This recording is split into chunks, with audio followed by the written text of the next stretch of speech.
हरे कृष्ण। आप सभी को पांडव निर्जला एकादशी की बहुत सारी शुभकामनाएं। आज का दिन साधारण नहीं है, ये है निर्जला एकादशी, सभी व्रतों में सर्वश्रेष्ठ और एकादशी महात्म्य की पराकाष्ठा। ये अत्यंत पावन तिथि है जो वर्ष में आने वाली सभी एकादशियों का फल अपने आप में ही दे देती है और इसीलिए इसे पांडव निर्जला एकादशी भी कहा जाता है। विशेष रूप से भीमसेन के दृढ़ संकल्प की स्मृति में, जिन्होंने केवल एक दिन में वर्ष भर की सभी एकादशियों का पुण्य प्राप्त किया था। तो चलिए आज के इस परम मंगलमय निर्जला एकादशी के पावन अवसर पर हम उससे जुड़ी हुई पौराणिक कथा का श्रवण करते हैं। आइए आज की कथा आरंभ करते हैं। ये उस समय की बात है जब द्वापर युग का समय चल रहा था। वो समय जब भगवान श्री कृष्ण के आशीर्वाद और मार्गदर्शन की छत्र छाया में सभी 5 पांडव अर्थात युधिष्ठिर, भीम, अर्जुन, नकुल और सहदेव इस पृथ्वी पर विचरण करते थे। और उसी समय की ये एक महत्वपूर्ण घटना है और वो है निर्जला एकादशी की। भीमसेन यानी पांडवों में से एक सबसे शक्तिशाली, जिनकी गदा के प्रहार से धरती कांप उठती थी, ऐसे भीमसेन आज थोड़े उदास लग रहे थे। उनके मुख पर चिंता की लकीरें स्पष्ट रूप से दिखाई दे रही थी। और आखिर क्यों ना हो, भीम जैसे वीर के मन में चिंता व्याप्त हो चुकी थी। लेकिन ऐसा क्या हुआ था जो उनके मन में आज चिंता ने घर कर लिया था? तो इसका कारण था एक विशेष व्रत का पालन। और इसी चिंता से मुक्त होने के लिए भीम अपने पितामह श्री वेद व्यास जी के पास जाते हैं। उन्होंने आश्रम में प्रवेश किया और वहां पर व्यास देव जी को देखकर भीम ने प्रणाम किया। श्री व्यास देव भी भीम के कांतिहीन मुख को देखकर तुरंत समझ गए कि आज भीम मन में कोई प्रश्न लेकर आया है। तत्पश्चात श्री वेद व्यास जी ने प्रेम पूर्वक भीम के सिर पर हाथ फेरा और उन्हें कहा, आओ पुत्र, क्या बात है? तुम्हारे अंदर तो सहस्त्र हाथियों का बल है। इतनी अधिक शक्ति के धनी होने के बाद भी आज मेरे इस शक्तिशाली पुत्र के मुख पर चिंता की लकीरें कैसी? बताओ क्या बात है? अपने प्रपितामह व्यासदेव जी के वात्सल्यपूर्ण वचनों को सुनकर भीमसेन अंदर से टूट गए। एक बच्चे की तरह आर्द्र स्वर में बात करते हुए वो कहने लगे, हे पितामह, मेरे परिवार में माता कुंती, बड़े भाई युधिष्ठिर, अर्जुन, नकुल, सहदेव और यहाँ तक कि मेरी पत्नी द्रौपदी भी मास में आने वाली दोनों एकादशी तिथि का पालन करते हैं, व्रत रखते हैं, उपवास रखते हैं। और भ्राता युधिष्ठिर मुझे भी ऐसे व्रत करने के लिए कहते रहते हैं। वे मुझे कहते हैं कि अगर मैंने अपनी आध्यात्मिक जीवन में उन्नति चाहिए है तो मुझे ये व्रत करना चाहिए। लेकिन बस इतना कहकर भीम चुप हो गए। फिर कुछ सोचने लगे। व्यास देव जी ने जरा उन्हें झंझोड़ कर जगाया और फिर पूछा, लेकिन क्या भीम, बताओ, वे सही ही तो कह रहे हैं। हमारे शास्त्रों में भी यही लिखा है कि जो व्यक्ति मास में आने वाले शुक्ल और कृष्ण पक्ष की एकादशी का पालन नहीं करता वो स्वर्ग के बदले नर्क में जाता है। इसलिए हर व्यक्ति को इसका पालन करना चाहिए, उसमें कोई संदेह भी नहीं है। फिर समस्या क्या है? ये सुनकर भीम ने फिर से उदास स्वर में कहा, नहीं पितामह, शास्त्रों के कथन में मुझे कोई संदेह नहीं है और ना ही कोई समस्या। लेकिन मेरी समस्या ये है कि मैं भूखा नहीं रह सकता। एकादशी में पूरे दिन तो क्या, मैं एक क्षण भी बिना कुछ खाए पिए नहीं रह सकता।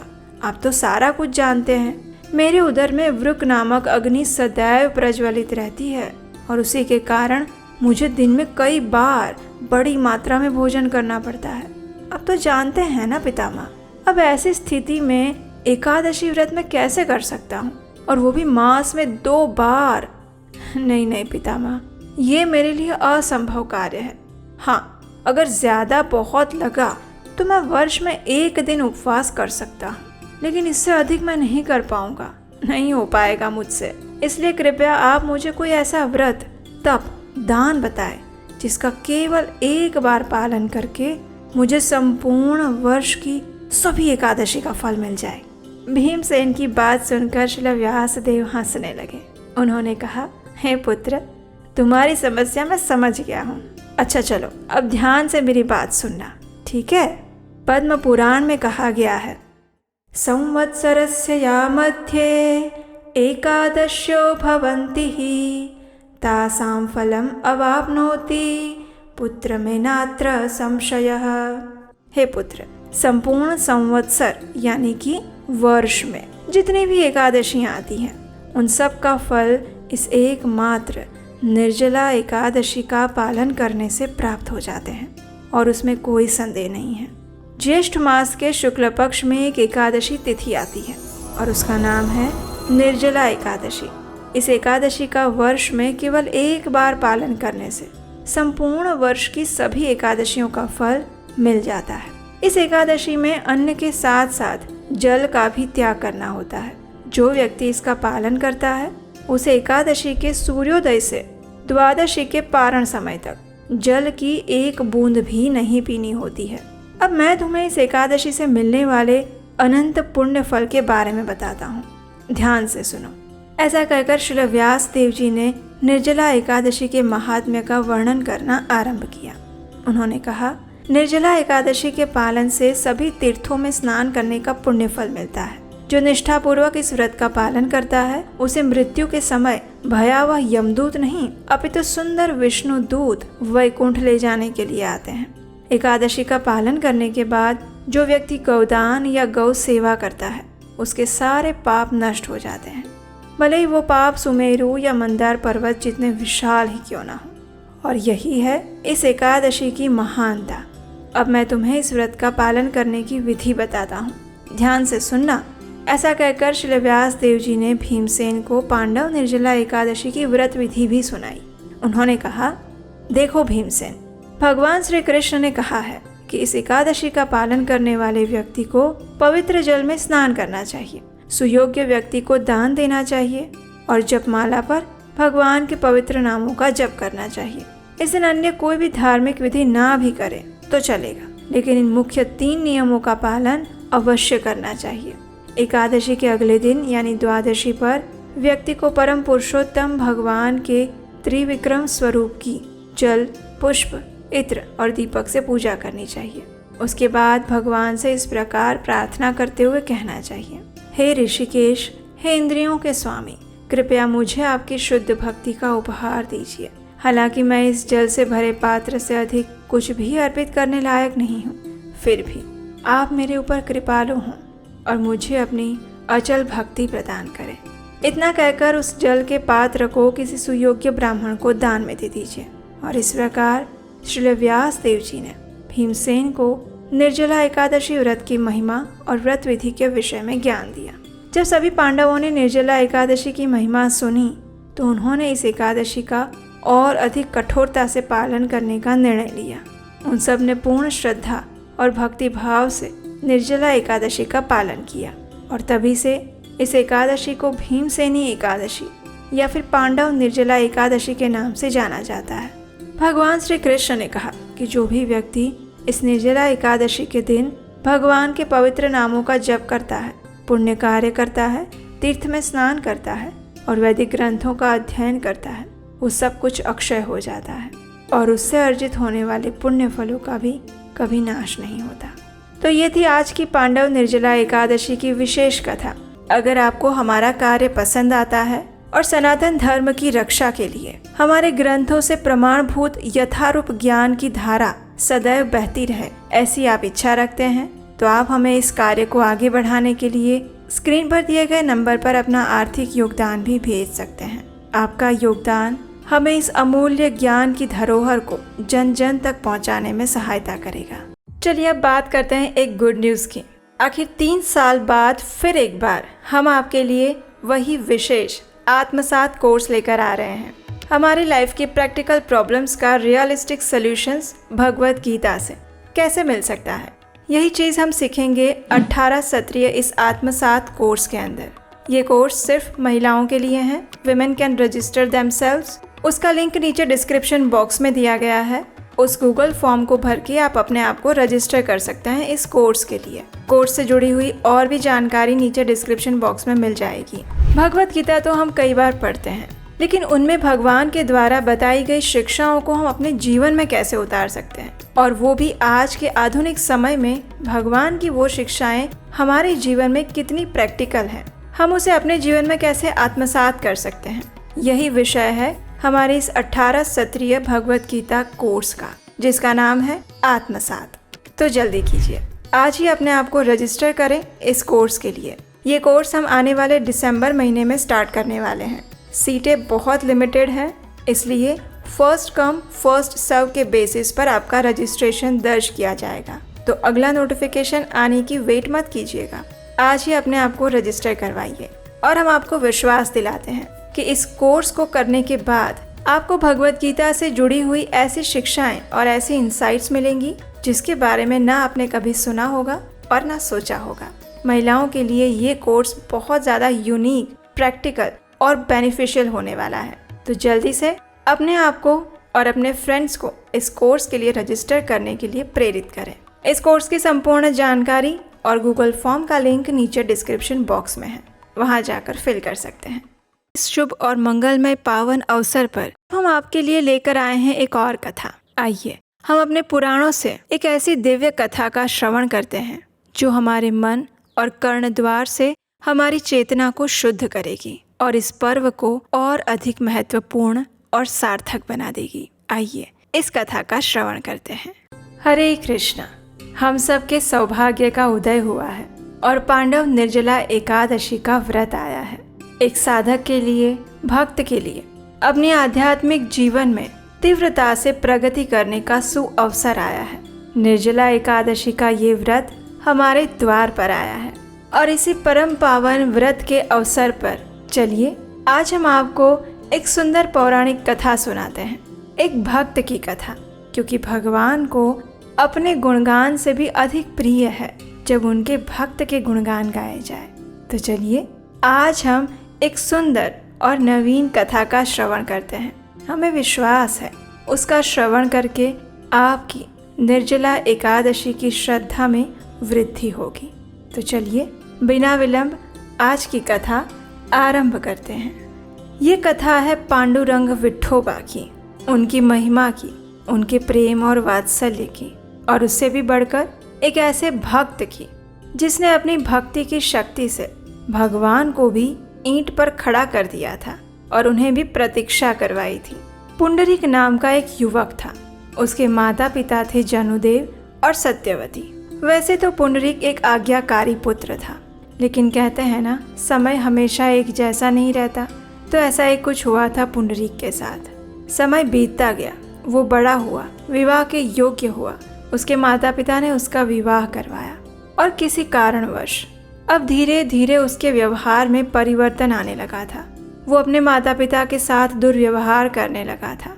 ये देखकर उसके माता पिता अत्यंत दुखी रहा करते थे। आखिर अपना इकलौते पुत्र को इस प्रकार दुर्व्यवहार करते हुए वे कैसे देख सकते थे।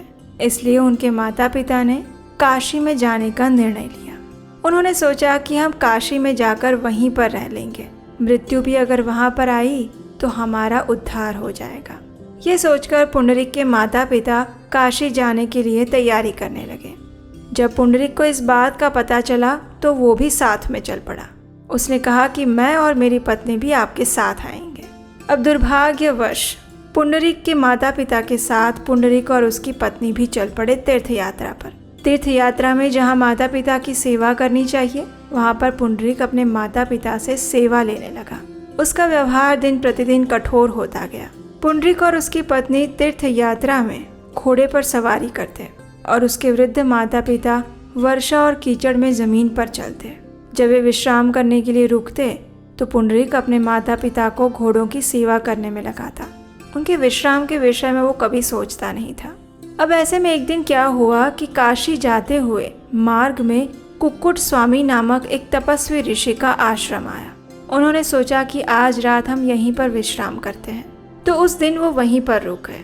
जिस दिन वो वहां पर रुके थे, उसी रात्रि में किसी कारण से पुंडरीक को रात्रि में नींद नहीं आ रही थी। उसकी आंखें खुल गई और उसने एक दिव्य दृश्य देखा।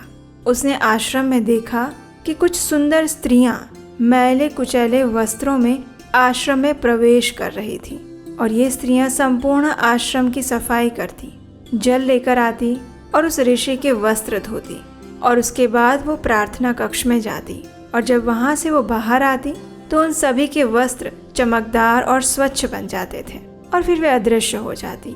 ऐसा दृश्य देखकर पुंडरीक के मन में कौतूहल उत्पन्न हुआ। उसने सोचा कि अगर कल फिर से यह दृश्य हुआ तो मैं इसके विषय में और जानूंगा। ये सोचकर अगले दिन भी रात्रि में वो जागता रहा और फिर से वो सभी स्त्रियां आई, आश्रम की सफाई करने लगी, ऋषि की सेवा करने लगी। और जब वो सेवा करके निकल रही थी उस समय पुंडरीक ने उन्हें रोक लिया। साहस करके उन सभी स्त्रियों से वो पूछने लगा, हे देवियां, आप कौन हैं? इस प्रकार मध्य रात्रि में आकर आश्रम में आप क्या कर रही हैं और क्यों इस ऋषि की सेवा करती हैं? ये सुनकर उन सभी सुंदर स्त्रियों में से एक ने उत्तर दिया, हम भारत की पवित्र नदियां हैं। गंगा, यमुना, नर्मदा ये हमारे नाम हैं। जब तीर्थ यात्री हमारे जल में स्नान करते हैं तो उनके सारे पाप धुल जाते हैं और उस कारण से हमारे वस्त्र मैले हो जाते हैं। और जब हम इस ऋषि के आश्रम में आते हैं और उनकी सेवा करते हैं तो हमारे सभी पाप और मैल दूर हो जाते हैं। लेकिन हे पुंडरीक, तुम तो सबसे बड़े पापी हो। तुम अपने माता पिता के साथ जिस प्रकार का दुर्व्यवहार करते हो उसे देखते हुए अगर तुम किसी भी नदी में स्नान करोगे तो तुम्हारे पाप कभी नष्ट नहीं होंगे, भले ही तुम कितनी ही पवित्र नदियों में स्नान कर लो या तीर्थ यात्रा कर लो। इतना कहकर वो सभी स्त्रियां वहां से चली गई। और ये सुनकर पुंडरीक आश्चर्यचकित रह गया। उसका अब हृदय परिवर्तन हो रहा था। उसे अपने पापों का बोध होने लगा और अब वो उसका बोझ नहीं सह पा रहा था। उसका व्यवहार अचानक ही बदल गया। वो अपने अपराधों के लिए पश्चाताप करने लगा और संपूर्ण तन, मन और धन से अपने माता पिता की सेवा में जुट गया। अब उसे किसी और चीज या व्यक्ति की परवाह नहीं रह गई थी। वो मात्र और मात्र अपने माता पिता की सेवा में लगा रहता, यहाँ तक कि वो स्वयं भी कष्ट सहकर अपने माता पिता को सुख देने लगा। और कहते हैं ना कि ऐसी सच्ची भक्ति भगवान को भी आकर्षित करती है। पुंडरीक की इस प्रकार की मातृ और पितृ भक्ति देखकर भगवान भी प्रसन्न हो गए और उन्होंने सोचा क्यों न आज पुंडरीक से मिलने जाया जाए। यही सोचकर भगवान विष्णु वैकुंठ से धरातल पर आते हैं पुंडरीक से मिलने के लिए। आकर वो उसके घर के द्वार पर खड़े हो जाते हैं और जब वो द्वार पर वहां पहुंचते हैं तो उस समय पुंडरीक अपने माता पिता को भोजन परोस रहा था, उनकी सेवा कर रहा था। हालांकि पुंडरीक को पता चल जाता है कि स्वयं भगवान आए हुए हैं उससे मिलने के लिए, लेकिन फिर भी वो माता पिता की सेवा को बीच में नहीं छोड़ता। उसके बजाय वो क्या करता है, वहाँ पड़ा हुआ एक ईंट का टुकड़ा उठाकर भगवान के सामने फेंकता है और भगवान से कहता है, प्रभु आप थोड़ी देर इस ईंट के ऊपर खड़े रह जाइए, थोड़ी देर प्रतीक्षा कीजिए, मैं अपने माता पिता की सेवा पूर्ण करके आपसे मिलने आता हूँ। अब हमने भक्तों को प्रतीक्षा करते हुए देखा है भगवान का दर्शन करने के लिए, लेकिन शायद हमारे इतिहास में ये पहली बार हुआ जब भगवान प्रतीक्षा कर रहे हैं अपने भक्त के लिए। और ये सिर्फ भक्त और भगवान के बीच का ही आदान प्रदान हो सकता है। भगवान इस पुंडरीक की पितृ और मातृ भक्ति से अत्यंत प्रसन्न हो गए और पुंडरीक से कहा कि तुम कोई वरदान मांग सकते हो। जब संपूर्ण सेवा समाप्त करके पुंडरीक भगवान के पास आता है, उन्हें प्रणाम करता है, उनके दर्शन करता है, तब पुंडरीक भगवान से कहता है कि हे प्रभु मुझे क्षमा कर दीजिएगा, मुझे आने में थोड़ा विलम्ब हो गया, लेकिन माता पिता की सेवा छोड़कर मैं कैसे आ सकता था।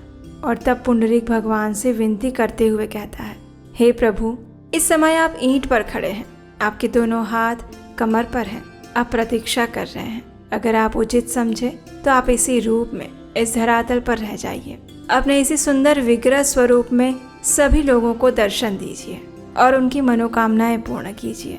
आप इसी धरती पर विराजमान रहिए। अपने सुंदर भक्त पुंडरीक की ये बात सुनकर भगवान ने कहा, तथास्तु। भगवान ने अपने भक्त की प्रार्थना स्वीकार कर ली और विठोबा के रूप में वहीं पर स्थापित हो गए। विठोबा यानी जो ईंट पर खड़े हैं। और आज भी महाराष्ट्र के पंढरपुर में वही विठोबा विराजमान है। उनके साथ उनकी अर्धांगिनी देवी रुक्मिणी जी भी आ गई हैं, जिन्हें रखुमाई कहा जाता है। और ये वही स्थान है जहाँ भगवान साक्षात अपने भक्त की भक्ति से बंध कर खड़े हो गए थे, एक ईंट पर। हमें आशा है कि ये भाव विभोर और एक भक्त की महिमा का गान करती हुई सुंदर कथा आपको अच्छी लगी होगी। निर्जला एकादशी के उपलक्ष्य पर भगवान और उनके भक्तों की ऐसी मधुर कथाओं का श्रवण निरंतर करते रहना चाहिए। इससे हमारे मन और चेतना में सतत कृष्ण भक्ति और भगवान श्री कृष्ण का स्मरण बना रहता है।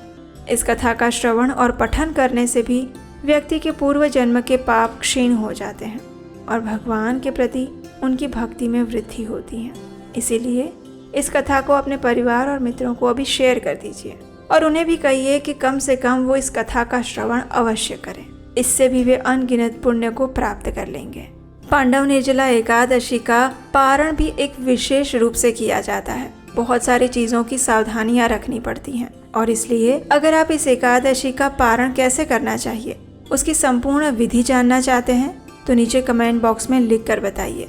इसके ऊपर भी हम एक विशेष वीडियो लेकर आएंगे और उसे देखने के लिए आपके अपने चैनल को सब्सक्राइब करके रख लीजिए और हमारे व्हाट्सएप कम्युनिटी ग्रुप के साथ भी जुड़ जाइए। उसका लिंक नीचे डिस्क्रिप्शन बॉक्स में दिया गया है। तो चलिए इस पांडव निर्जला एकादशी पर अपने मन और चेतना को परम भगवान श्री कृष्ण में स्थिर करते हैं, स्थापित करते हैं और अपने आध्यात्मिक गंतव्य की ओर अग्रसर होते हैं दृढ़तापूर्वक।